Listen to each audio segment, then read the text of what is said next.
Assalamualaikum warahmatullahi wabarakatuh. Halo semuanya, selamat datang di mata kuliah Customer Behavior atau kita kenal perilaku konsumen. Dan ini merupakan mata kuliah inti dalam manajemen pemasaran. Nantinya kita akan belajar bagaimana seorang konsumen bisa berperilaku dalam tahap pra-purchase atau sebelum pembelian, lalu di tahap purchase yaitu pembelian, dan juga post-purchase setelah terjadinya pembelian. Di pertemuan pertama ini kita akan mengangkat topik mengenai the customer key to market success. Jadi konsumen merupakan kunci dari kesuksesan suatu pasar. Kira-kira kenapa ya bisa ada pandangan seperti ini? Yuk kita bahas itu lebih lanjut.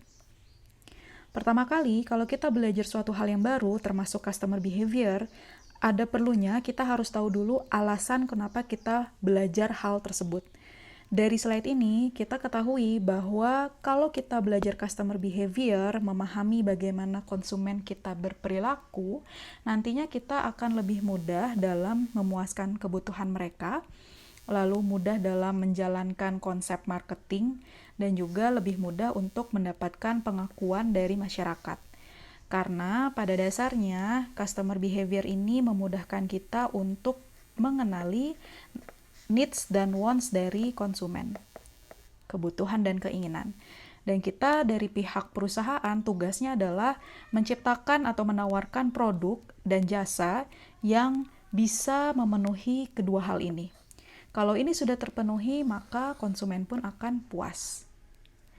Bagaimana dengan poin yang kedua, yaitu konsep marketing. Ini menarik ya, karena pada dasarnya ada istilah marketing dan selling, tapi seringkali kedua istilah ini kita anggap sama, padahal ada perbedaan makna. Kalau di marketing seperti yang tadi saya bahas, bahwa kita itu menciptakan apa yang diinginkan oleh konsumen dan juga yang menjadi kebutuhan mereka. Jadi langkah pertamanya adalah kita kenali dulu siapa customer kita, lalu kita kenali apa yang menjadi kebutuhan dan keinginan mereka, dan baru kita ciptakan produknya. Dengan demikian kita akan lebih mudah menciptakan produk yang bernilai, bermanfaat bagi mereka, karena dari awal kita sudah tahu apa yang menjadi needs dan wants-nya. Tapi kalau di selling, ini agak kebalik urutannya. Jadi pertama kita sudah punya produk atau jasanya dulu, tanpa memikirkan siapa nih konsumennya, apa nih kebutuhan dan keinginan mereka, ya. Karena mencari kebutuhan itu nanti step 2-nya. Kalau step 1-nya tadi sudah punya produknya dulu. Nah, selain itu, selling ini melihat bahwa penjualan itu hanya sekedar exchanging saja, pertukaran antara uang yang dimiliki oleh konsumen dengan produk yang dimiliki oleh perusahaan. Sehingga ya kurang lebih seperti barter lah. Nah, kalau kita menjalani konsep selling ini, kita akan sulit mencapai yang namanya hubungan jangka panjang. Padahal ini yang perlu kita kejar agar apa? Agar konsumen itu loyal ke kita, ya. Nah, jadi dari dua konsep ini saya menyarankan kita semua untuk menerapkan konsep marketing. Jangan selling ya.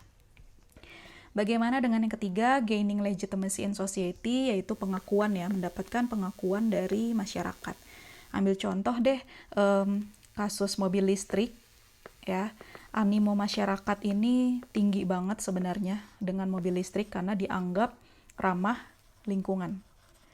Tapi kalau kita lihat realnya, jumlah orang yang menggunakan mobil listrik ya, itu sangat rendah dibandingkan dengan jumlah orang-orang yang menggunakan mobil berbahan bakar fosil. Nah, kenapa? Padahal kan tadi kita tahu animonya itu tinggi, ya. Seakan-akan kan jadi kok nggak sesuai ya. Nah, kalau kita belajar perilaku konsumen, maka nantinya kita bisa melakukan riset terhadap konsumen kita, ya. Maksudnya kalau di sini kan society tadi masyarakat ya, di dalam masyarakat pun pasti akan ada yang menjadi konsumen kita. Nah, jadi kita riset nih masyarakatnya, riset konsumennya. Di situ apa yang kita teliti, apa yang kita cari. Kita berusaha mencari jawaban, kira-kira apa aja penyebabnya, kenapa sulit terjadinya konversi pembelian real terhadap mobil listrik. oh mungkin karena charging stationnya masih dikit, atau mungkin harganya masih relatif mahal ya, dan segala macam. Nah, nantinya setelah kita tahu berbagai faktor ini ya, memahami lebih baik tentang apa yang menjadi hambatan si konsumen kita, maka akan lebih memudahkan perusahaan untuk menghasilkan solusi yang lebih tepat ya, sehingga nantinya penawaran yang kita berikan pun mengenai mobil listrik ini ke masyarakat, ke konsumen ya, akan lebih baik ya, sehingga masyarakat pun juga akan lebih mudah mengakui terhadap bisnis kita. Kurang lebih seperti itu analoginya ya. Kita lanjut. Di sini ada istilah namanya customer orientation. Pada dasarnya saya bisa bilang sederhananya gini, kalau kalian berbisnis dan punya mindset bahwa harus memuaskan konsumen kalian ya, maka selamat, kalian itu sudah memiliki mindset customer oriented. Nah, tapi selain customer oriented tadi, ada lawannya juga, yaitu competitor orientation. Kata kuncinya di sini, kompetitor ya. Jadi fokus kita tuh ke kompetitor ya. Nah, nanti please kalian bisa cari sendiri bedanya apa sih competitor oriented dan customer oriented lebih jauh ya. Tapi saya sudah kasih hintnya atau petunjuknya, kata kuncinya di sini. Selanjutnya, di slide ini kita belajar mengenai competitive advantages atau kurang lebih bagaimana caranya bisnis kita itu bisa lebih unggul dibandingkan pesaing hanya dengan memanfaatkan sumber daya yang kita miliki. Nah, kalau secara lengkap terjemahan kalimat ini, competitive advantages through customer satisfaction, artinya kita pengen unggul dibandingkan pesaing, tapi caranya lewat kepuasan konsumen. Ya, jadi dengan memuaskan konsumen, maka kita bisa sukses, kita bisa unggul bisnisnya. Nah, kira-kira penjelasannya seperti apa? Jadi, kalau konsumen kita itu sudah puas, biasanya ada 6 jalur lanjutan yang bisa mereka tempuh. Yang pertama, repeat buying, higher prices, loyalty in crisis, word of mouth atau WOM, one stop shopping, dan juga new product innovation.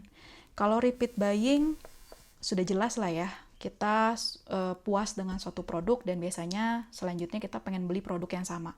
Terus kalau higher prices, biasanya kalau orang udah puas juga, terus kita naikkan harga produk tersebut, biasanya sih konsumen tidak akan masalah ya, tetap akan membeli produk tersebut. Lalu ada loyalty in crisis.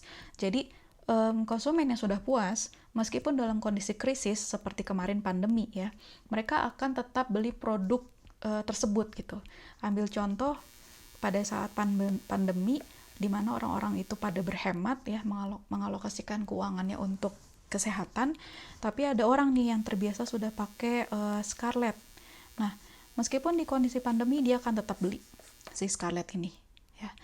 Lalu ada juga word of mouth. Kalau orang udah puas, dia secara natural tanpa diminta oleh kita, dia akan mempromosikan dari mulut ke mulut ke circle-nya, ke teman-temannya, keluarganya, dan segala macam tentang produk tersebut.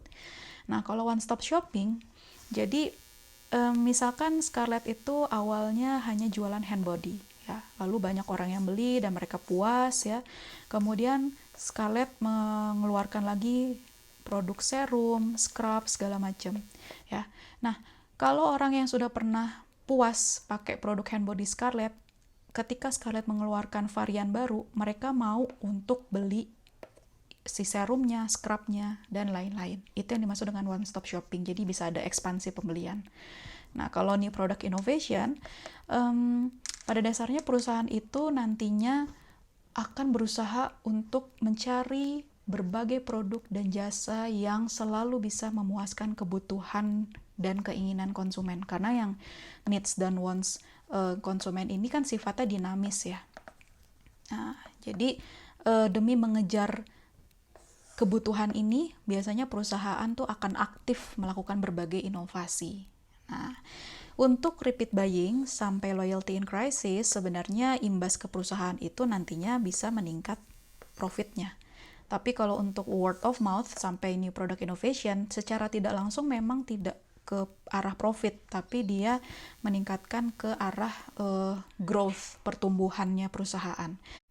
Selanjutnya, kita juga perlu tahu bahwa customer itu masih bisa dibedakan dari segi tipe dan juga peran. Karena apa? Karena pada dasarnya setiap manusia itu kan punya kondisi mental dan fisik yang berbeda-beda, dan baik mental fisik ini dibutuhkan pada saat proses pembelian ya. Nah, kalau dari segi tipe, konsumen itu bisa dibedakan, ada yang B2C, ada yang B2B. Mudah-mudahan sih ini sudah jelas ya, B2C, B2B.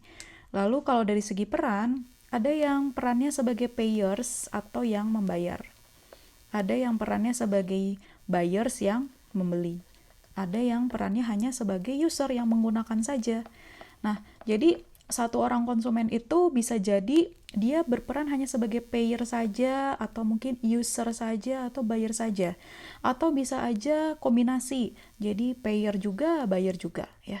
Atau hanya user dan buyer saja. Atau hanya payer dan user saja. Atau bahkan bisa juga ketiganya ya. Nah, tapi balik lagi kenapa bisa ada perbedaan ya dari segi tipe dan peran, karena tadi setiap manusia punya kegiatan atau kondisi mental dan fisik yang berbeda-beda, dan kedua hal itu termasuk ke dalam lingkup pembelian ya. Sehingga konsumennya pun perlu dibedakan juga. Kita lanjutkan dengan pembahasan needs dan wants konsumen. Jadi istilah needs dan wants ini sebenarnya sudah disebut ya dari awal video ini dimulai. Tapi barangkali ada teman-teman yang masih sulit membedakan mana yang termasuk needs, mana yang termasuk wants. Dari slide ini bisa dipahami bahwa yang namanya need itu berangkat dari kondisi ketidaknyamanan, discomfort. Ya, discomfort ini bentuknya bisa fisik maupun mental, psikis. Nah, tentunya secara alamiah kita ya, survival mode kita berusaha bertahan hidup ya. Nah, gimana caranya agar rasa atau kondisi tidak nyaman tadi tuh berubah menjadi comfort. Oke. Nah, ini yang dimaksud dengan need. Kalau wants sebenarnya kelanjutan dari needs ya.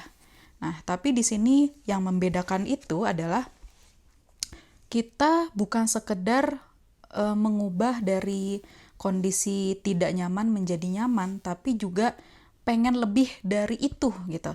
Nah ya, ada kalimatnya ini nih, beyond the state of minimal comfort. Jadi pengen kita merasakan lebih dari kenyamanan minimal gitu ya. Saya langsung pakai contoh aja deh. Misal ya, kita lapar. Lapar ini kan termasuk kondisi yang tidak nyaman atau discomfort tadi. Secara jelas ini termasuk discomfort fisik ya. Tapi juga bisa merembet ke mental. Karena kalau kita lapar biasanya cranky, bad mood, marah, nggak jelas deh tuh emosi kita. Nah, alamiahnya tubuh kita akan berusaha untuk mencari makanan. Untuk menghilangkan rasa lapar tadi gitu. Nah, oke, nah kalau makanan ini masuknya ke needs ya. Tapi kan kemudian pertanyaan selanjutnya mau makan apa nih gitu ya. Kan kita bisa makan nasi, pizza, mie, sushi, dan segala macam deh.